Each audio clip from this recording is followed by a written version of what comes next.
Israel, as soon as we made the deal, they came out and they dropped a load of bombs, the likes of which I'd never seen before. The biggest load that we've seen. I'm not happy with Israel. You know, when I say, okay, now you have 12 hours, you don't go out in the first hour and just drop everything you have on them. So I'm not happy with them. I'm not happy with Iran either. But I'm really unhappy if Israel's going out this morning because of one rocket that didn't land, that was shot, perhaps by mistake, that didn't land. I'm not happy about that. You know what? We basically have two countries that have been fighting so long and so hard that they don't know what the fuck they're doing. Do you understand that?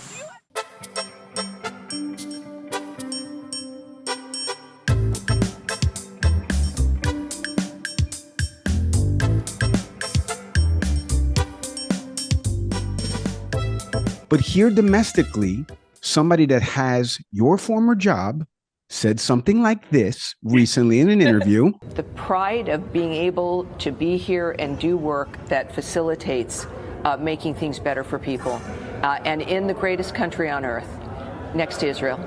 And then Van Jones was talking about something directly in your lane, which is about progressives should get behind this war. Take a listen. Iran is not a normal country. Normal countries don't blind women because they showed some hair. They don't empower little gangs and proxies to surround a country and fire rockets and rape people. So Iran, the two things are clear. The what, they cannot have a bomb, and the why, because they say death to America, death to Israel, and death to all the Jews. One of those should offend you. If you're progressives, at least one should offend you. And so the question, though, is the who and the how. Is Israel going to take out this nuclear capacity by dropping people there who blow it up?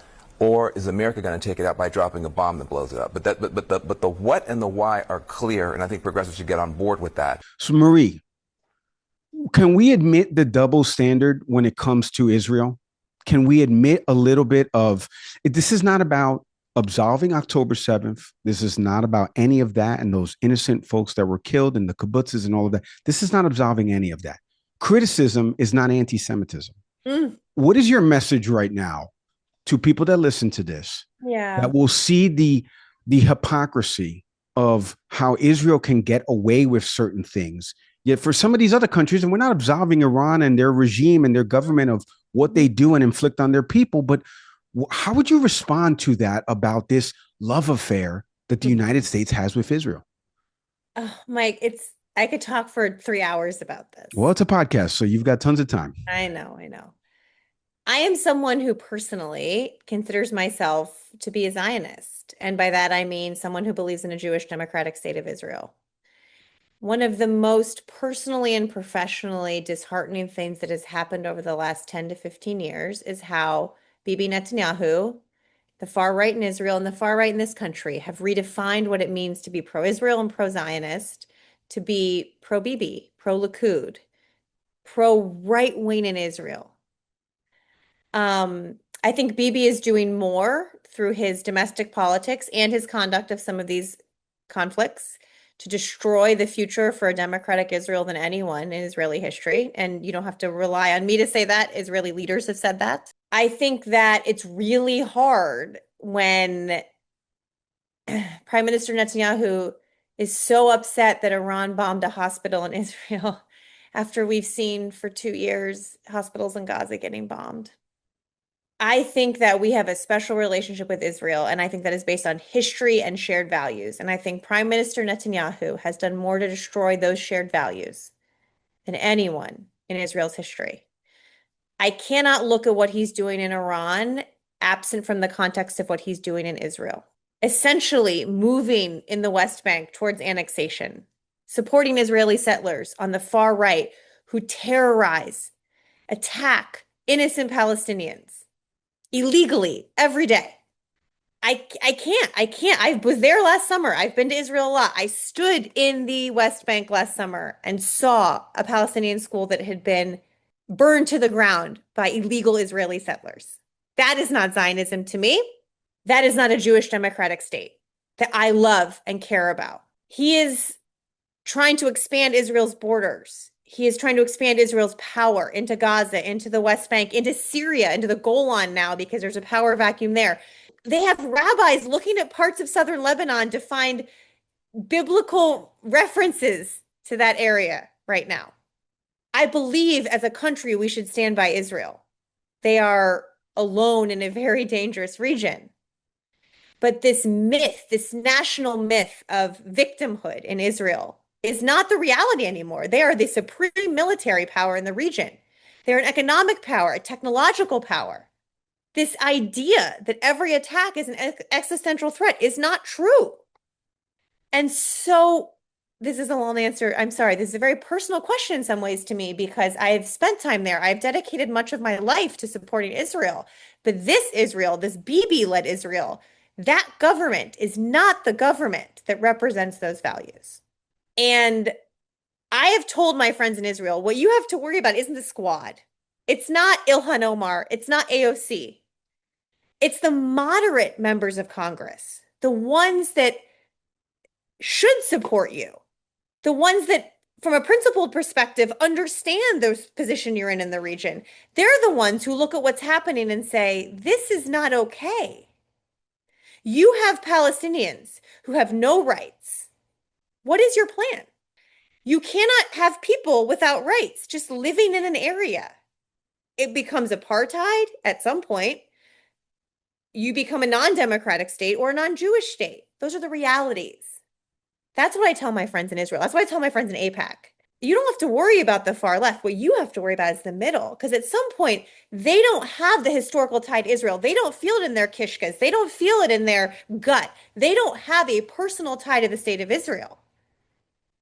The more Americans that only know Israel is led by Bibi, that's a problem for Israel. This episode of Can We Please Talk is presented by our friends over at Fresh Roasted Coffee. Delicious tasting coffee since 2009. They've been our proud sponsor. You see the promo code there. Look at this. They sent me this beautiful kit right here. Listen to that. Listen to that seal coming out, right? What's in it? Environmentally safe, compostable K-Pods. I love the dark Mexican blend. You can go to their website right now, take the quiz. That quiz is going to put you with a flavor profile. Listen to that sound of the coffee that you're going to be matched up with. Go to freshroastedcoffee.com. Click the link right now in our show notes. You can see it right there. Click that link. It's going to take you to the site. When you get to checkout, use our promo code, Can We Please Get 20? All one word, Can We Please Get 20, 20. You're going to get 20% off your first purchase. Head to freshroastedcoffee.com, our official sponsor of the Can We Please Talk podcast. Because he represents a very undemocratic, right-wing government. And, a lot of Israelis feel the same way. You don't have to take it from me. Listen to Israelis. They feel the same way. This is the blessings and the curses of a coalition government, Marie, purposely, obviously, Nick and I are both journalism grads, School of Rutgers University. When you frame a question, right, you try to elicit the response that you get. It also helps that I happen to know you personally.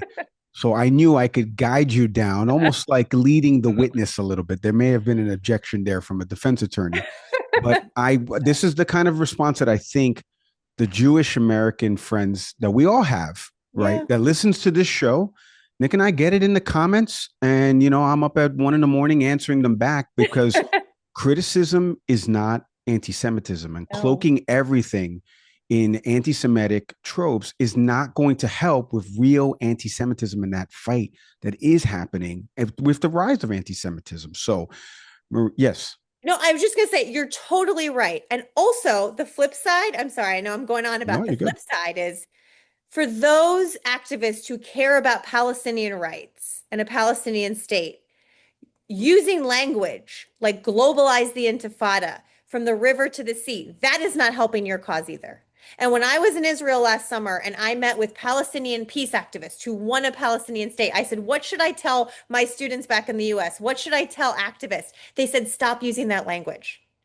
It allows people to accuse us of being anti-Semitic or being obstructionist. And that's not what we want. We want two states living side by side in peace and security. And so,